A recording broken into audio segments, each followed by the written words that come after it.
consequence of putting Kawhi Leonard on the Greek Freak. You know what the Greek Freak strength is. He's got the ball in his hands, and he's coming at you full steam ahead. From the moment he gets past half court, he's looking to get into the lane, and you had someone like Kawhi Leonard able to stymie his path to the paint as much as you possibly can. And of course, he had help. As a result, the Greek Freak, the dominant player inside, has been virtually non-existent. The Greek Freak, the playmaker, can't do but so much to create open shots for a bunch of guys that can shoot when standing still and uncontested. But when contested and forced to put the ball on the floor, they ain't the same. And then you've got Kawhi Leonard on the offensive end dropping 15 to 35 in the fourth quarter. You got Kawhi Leonard defending. You got Fred VanVleet coming off the bench and dropping 7 3-pointers.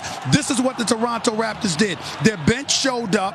Milwaukee's bench hasn't shown up, particularly in the last 2 games. That's why Toronto is up 3-2, and that's why the Milwaukee Bucks are on the brink of elimination, going back to Canada in Drake's house with him waiting.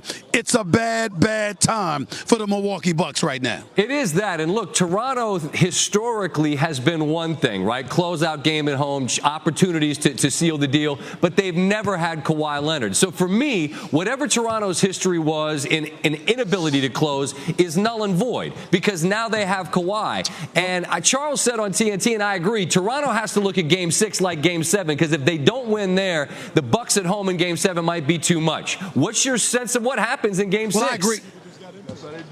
Well, I agree with you there, but I would tell you the reason why they've had difficulty doing those things in the past is because they kept running into LeBron James. That was their kryptonite. Sure. He's gone, plus Kawhi Leonard is there. So definitely that assists them. But you certainly have to approach it as if it's a Game 7. You don't want Milwaukee to rebuild momentum by stealing Game 6 on your home turf and you having to come back to the States on their home turf to deal with them in a Game 7. That's just not going to bode well. But right now, you've got to give Toronto the edge. The momentum is in their favor. Their bench is playing very, very well. Whether it's Powell, whether it's VanVleet, or anybody else, these guys have shown up and they've responded to the challenge. And they have a superstar, not a star, a superstar in Kawhi Leonard. He is simply something special, man. He's on one leg practically. Dropped 15 of his 35 in the fourth quarter. They couldn't do anything with him. They have no answer for him. And I don't see how they're going to get one within the next 48 hours, to be quite honest with you. I'm done making predictions, man. The last time you and I spoke about this, I was incorrect. I'm just going to watch Game 6 and see where it takes us, and we'll be watching you tomorrow morning. Stephen A. Smith, appreciate you always, my man. I'm right with you. I ain't making any prediction. I've been wrong too much thus far in this series. I'm saying I'm neutral.